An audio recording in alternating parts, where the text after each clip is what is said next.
Coucou!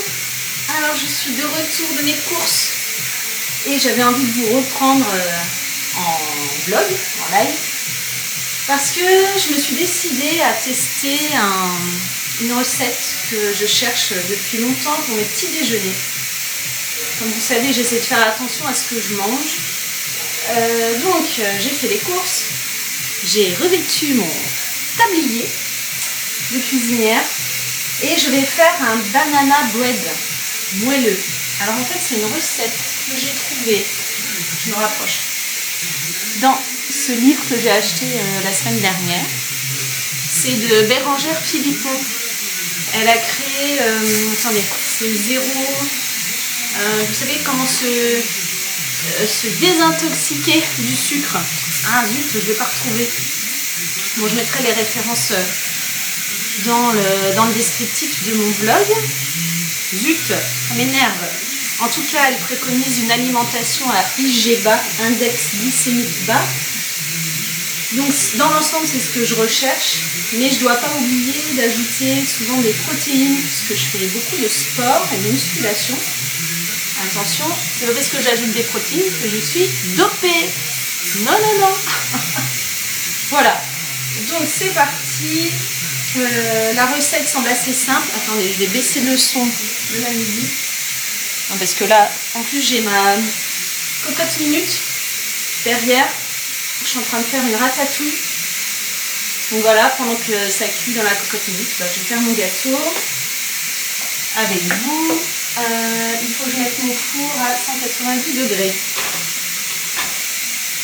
Donc c'est parti. Hop, 190 degrés. Voilà. Alors, 2 bananes. Écraser les bananes à la fourchette. Dans un bol, verser les amandes en poudre. Alors, moi j'ai fait un peu ce que j'ai dans mon épicerie, dans mon stock. Donc ce ne sera pas que des aliments healthy, parce que j'avais pas tout sous la main, notamment la farine. J'ai toujours la farine de blé, il faut bien que je la finisse. Alors, ça m'embête quand même de la jeter. Donc notamment il me faut de la poudre d'amande. Moi j'en avais pas, mais j'ai une préparation pour crème amandine pour les tartes. Je ne sais pas ce que ça va donner. Mais c'est super bon ça quand on met des fruits dans la tarte. Bon, bah, c'est calorique hein, par rapport à la poudre d'amande. Bon. Et en topping, j'ai le droit de rajouter des pépites de chocolat. Évidemment, normalement, ce sont des pépites de chocolat à quel pourcentage de cacao 70% de cacao. Moi, pépites de chocolat au lait. Donc, j'ai pas du tout 70% de cacao. Mais voilà, il faut que ça se termine. Donc, bah, c'est tout quoi. Voilà. Il faut aussi un sachet de levure chimique. C'est bon.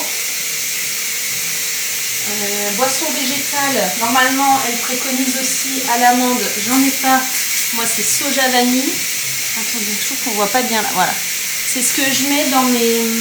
Là, j'en ai pas refait parce que je suis en vacances, j'ai plus de temps. Le matin, je prends un smoothie.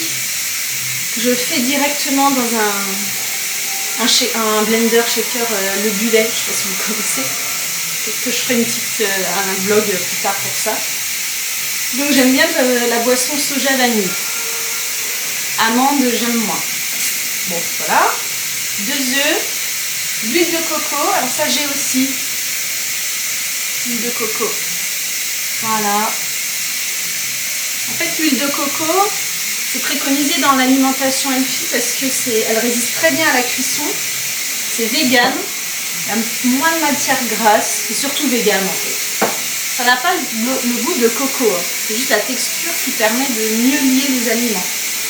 Et du sirop d'agave, le sucre en fait, je n'en ai pas, donc moi ce sera du miel. Donc vous voyez, je ne sais pas ce que ça va donner. Alors c'est parti.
petite mise au point.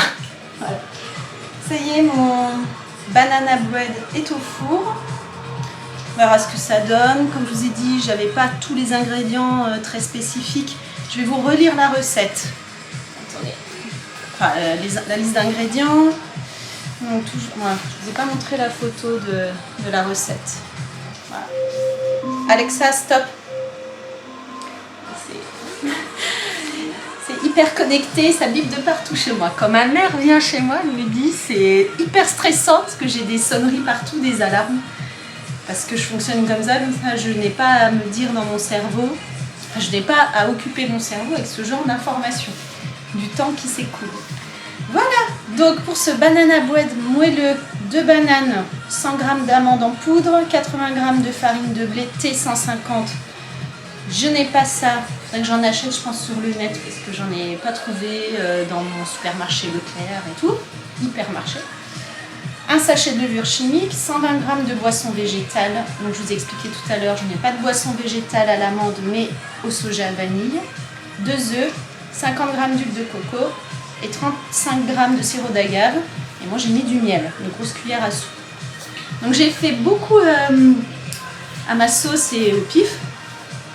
On verra. De toute façon je pense que ça ne peut pas être loupé à fond parce que ça reste de la banane, des amandes, une boisson végétale même si c'est pas lacté et des œufs. Donc c'est bon.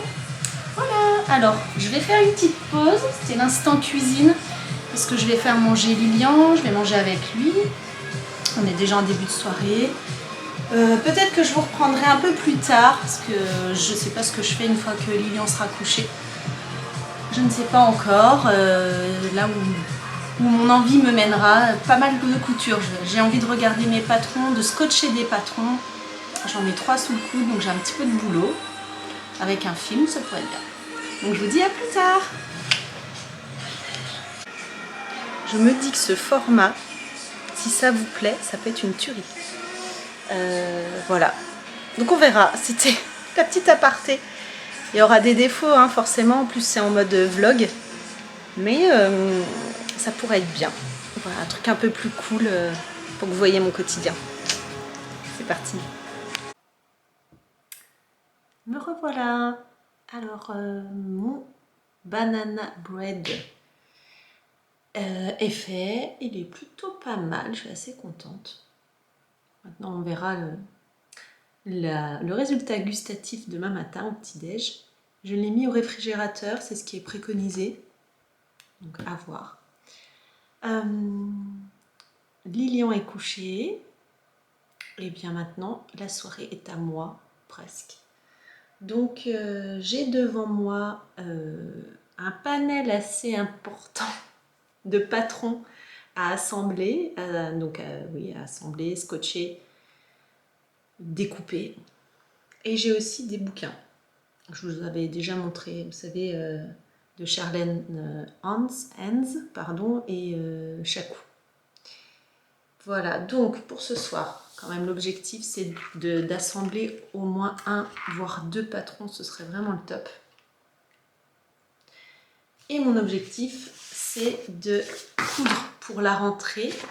Je suis à J-6. Le pantalon, je ne sais pas si vous voyez, pantalon César, voilà, de ma petite fabrique. Il est top ce patron. Et les modèles qui ont été faits par beaucoup d'instagrammeuses, franchement ça donne trop envie. En faisant les courses tout à l'heure avec Lilian, on est passé devant des boutiques de fringues, voilà, telles que Promode. Promode principalement parce que j'allais dire Camailleux mais ça n'existe plus, donc il y avait une autre boutique mais je ne sais pas le nom, peut-être que c'était une boutique indépendante. En tout cas, Promode, il y avait des pantalons. Franchement, comme le pantalon César, je me suis dit il faut vraiment que je le fasse dans le crêpe noir que j'ai reçu de ma commande d'Ivasus et que je vous ai montré dans la journée. Donc tout ça pour dire, j'assemble ce patron et également dans ma commande d'Ivasus, j'ai le jersey, vous savez, un peu gaufré. C'est pour faire cette robe, la robe au nez de Evelyne Patron. Je crois bien que c'était les vignes. Voilà. C'est pareil, c'est une nouveauté. Donc sur Instagram, on le voit beaucoup. Donc j'aime beaucoup ce genre de robe. Et je vous le disais aussi ce matin quand je découvrais la commande de tissu. Vous voyez, c'est cet effet crop top là. Enfin, sur elle, on le voit peut-être là. Voilà. Là, elle est assise. Mais... Donc la robe n'est pas fermée totalement. C'est pour ça que j'hésite à la faire en fin de compte pour la rentrée. Comment je vais réussir à porter ça? Je sais pas trop. Mais elle me tente trop parce qu'elle est super belle. Et j'adore coudre le jardin. Je vais quand même... Ah oui. Et troisième et dernier projet de rentrée. Bon, je vais pas faire ça pour le 4 septembre, mais le 29 août, hein, comme je vous ai dit. C'est celui-là. Le pantalon Noot de I Am Patterns, pardon, à chaque fois je me trompe. Je pense que le plus raisonnable, ce serait que je fasse les deux pantalons, César et Noot. C'est sûr que ça va me servir pour la rentrée, top. Et la robe au nez, ce sera si j'ai terminé les pantalons. Et sinon, je peux me faire un ou deux tops, au moins un top, soit de ce bouquin, de Charlene Hans, soit de ce bouquin. Et j'ai du tissu, j'ai tout ce qu'il faut. Voilà, de chaque coup. Pour faire un ou deux tops. Voilà. Et j'ai d'autres projets en cours, comme je vous ai dit, des partenariats. Donc le mois de septembre va être assez riche. En plus, faut pas que je l'oublie, c'est la rentrée. La rentrée aussi, pour moi, le boulot, quoi. Voilà, vive le mois de septembre. Le mois de juin, c'est l'horreur parce que c'est plus la fin d'année. Et le mois de septembre, c'est l'horreur parce que c'est la rentrée. Mais quand même, je préfère septembre plutôt que juin. Donc là, je vais assembler les patrons. Donc j'ai dit le pantalon Noot. Je l'ai. Alors là, exceptionnellement, souvent je fais imprimer mes patrons chez Patterns for You par Virginie. Mais là, comme j'étais pressée, je les ai imprimés chez moi. Voilà. Donc pour le pantalon Noot, je crois que c'est écrit 24, la dernière page. Je ne sais pas si vous voyez, là, pas sûr. Dernière page, c'est la numéro 24, donc il y a 24 feuilles à assembler. Voilà. Quand même. Et pour le pantalon César, je crois que c'est un peu plus. Qu'est-ce qui est écrit? Ah, c'est pas numéroté, mais de mémoire, quand j'avais lancé l'impression pour le patron du pantalon César, j'avais 32 pages. Alors, par contre, il est en couleur. Voilà. Eh ben, on va faire ça. Les deux pantalons pour ce soir, c'est l'objectif. Donc, je ne pense pas vous retrouver et vous reprendre après ma session assemblage de patron. Je vais clore ici ce premier vlog. Donc je suis impatiente de connaître vos impressions quand vous allez voir ce vlog. Je vais voir aussi moi comment je vais réussir à monter ça. Et voilà, j'attends vraiment vos commentaires. C'est vous qui me direz si je continue ce type de format, sachant que ce n'est pas le format prioritaire de ma chaîne. Mais dans le vlog, vous avez vu, j'ai mélangé la couture, enfin la couture, en tout cas mes projets couture, enfin mon quotidien. Et la couture fait forcément partie de mon quotidien. Mais je vous ai aussi surtout montré mes deux loulous. Voilà. Donc, vous me direz. Voilà, j'attends vos commentaires. J'espère qu'ils seront positifs, mais c'est un coup d'essai, donc à suivre. Je vous fais de grosses bises, je vous souhaite une belle nuit, parce que pour moi, après ça, ce sera la nuit. Ça dépendra de vous quand est-ce que vous allez regarder ce vlog. Et je vous dis à très bientôt. Comme à chaque fois, si vous aimez ce que je viens de vous raconter, ce que je vous ai montré, eh bien, likez ma vidéo, partagez-la aussi, ça me fait connaître. Et surtout, abonnez-vous à ma chaîne. Voilà, je vous souhaite une très belle nuit et de très belles choses. À très très vite. Bye bye.